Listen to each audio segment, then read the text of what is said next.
Sanibonani molweni, ndiyanamkela kwezaseTV-ni ngesiXhosa.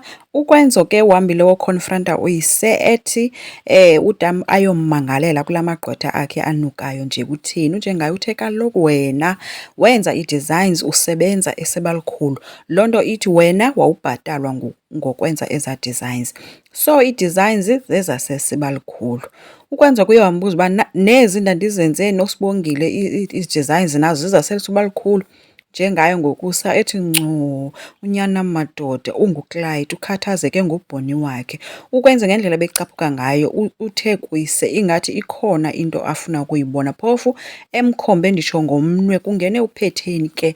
Xa egqiba kutsho nje wabuza ke uPhetheni uba ufuna ukubonani, kwenzekani apha. Wathi uKwenzo ungandixeleli ukuba nawe mama uyiphathi yayo yonke le nto yenziwa ngutata. Watsho emnika i-envelope yamaphepha la amagqwetha. uPhetheni ke uyothukile yonke ke le nto and unjengaye umile kwelakhe loba yonke into ayisebenzele uKwenzo esesibalikhulu yeyasesibalikhulu. uPhetheni umbuze ukuba kanye kanye ulwelani kwaye usilwa. Uthe ke yena njengaye akalwi qha uthi nje uKwenzo makatshayise ezikaKhesari kuKhesari. So lufikile ke usuku olukhulu, uNeli uthetha nomntu wakhe ke uba bazodibana nomiya wakhe, uyamxelela bazobe benxibe ntoni, funeka bodibana ngase-beach and u-excited uthi akakwazi ke ukulinda ade adibane nomntu wakhe. Kwakwenzo ke uKwenzo uphuma ushiya uSibongile yedwa, uthi uyabuya ushiye engavalanga ke emnyango emcela uba ashiyeke evala. Uthe uSibongile engekavali xa ephakama kwethushu Nomalanga. Ongena esebuza ke uba ufunani apha, ethi ngelosi eyafika kwaDlamini zazi uba izogijimisa yonke into ke yam. uSibongile utshile kuba yena zange agijimise Kwenzo, kwazenzekela. Ebebuza yonke into ke kusukela mhla kwaqala yonke into zeekhisi neentoni uNomalanga. Uthe wena ucinga uba ungasuka kwelaa hlathi osuka kulo uze apha uzokweba indoda yam? uSibongile ke uziphendulele ke kule igame ethi andisuki ehlathini mna. Okwesibini, zange ndafika ndazothatha ndoda mna. uKwenzo ndamxelela ukuba ndiyamthanda after ekushiyile. uNomalanga uthe emveni koba wena umenze wandishiya, uSibongile uthe zange, nguye owakhetha ukuzihambela. Hayibo, uNomalanga ke uthe uKwenzo loved me, wayezotshata mna siqala ifemeli soyi-2, sikhule siguge sobayi-2.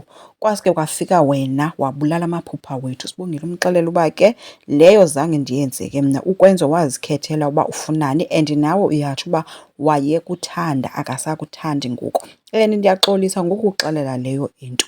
Nanko ke uNomalanga ethi uyaxolisa ngowe and pheka izinto zakho utsho kuSibongile. uSibongile uvele wathi soze wamtshova ke naye kuSibo because naye bemtshova. Uvele wowuwela esitulweni ke uNomalanga, not kakubi uwile nje wangathi uyahlala.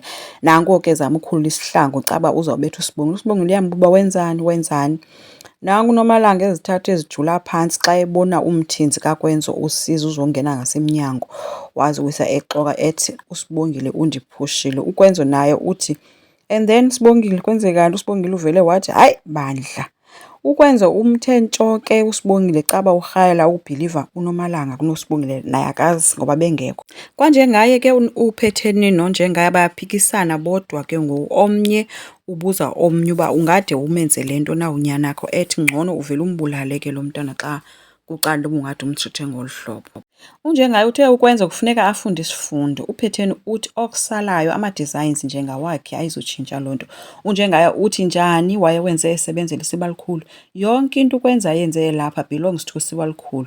uPhetheni uncama wamcenga ke sithandwa sam, sicela sihlale phantsi siyithethe kakuhle le nto njengefemeli. Njengaye uthe leyo ke idlule into and uyazi uKwenza uba le ayenzileyo into ayikho right, kodwa ke kufuneka efundile and ethi ndiyamazi uba unyanakho ekugqibeleni. Kodwa ke uKwenzo into efuneka eyenzile abuyise what belongs to Caesar, ayikho ke enye into. uNeli ke nanko bekunana ngaselwandle umile ulinde umiya wakhe. uncama wade wafowuna ke buza uba kanti uhleli phi. Uthe ke uyeza umiya and kuthi naye sekhona ebesimbuza uba ke kanti ushona uba ukule ndawo ndithi ndikuyo nam. Wathi omnye ewe ndikule ndawo bendithi ndizobe ndikuyo. Wathi ke makalinde uyeza. Kwanjengaye bayatya ke isapha uPhetheni nonjengaye, abekho kabanye. ngathi basejonge le bangabo bodwa. Kwangena uNomalanga engasakhali kanje, etsho nje esofelwe, ethi ubethwe nguSibongile. Ukwenza uvele wema nje wabukela. So kubuzwe ukuba bekuphi, uthi bekuse-penthouse yena ebeyolanda iimpahla zakhe. Hayi ke unjengaye uthi yambona ke lo kwenzo wakho, ubhizi nalaa otshiplayi wentombazana, nanku ngoku ehlasela umakoti wethu. Kona bayithatha phi imvume yokuya e-penthouse?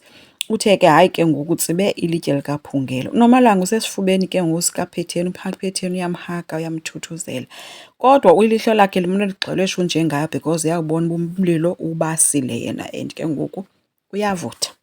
Asazi ke uba izawuphelela phi le nto yakhe ayenzayo ngoba ngencama yena ukwenza akasamfuni.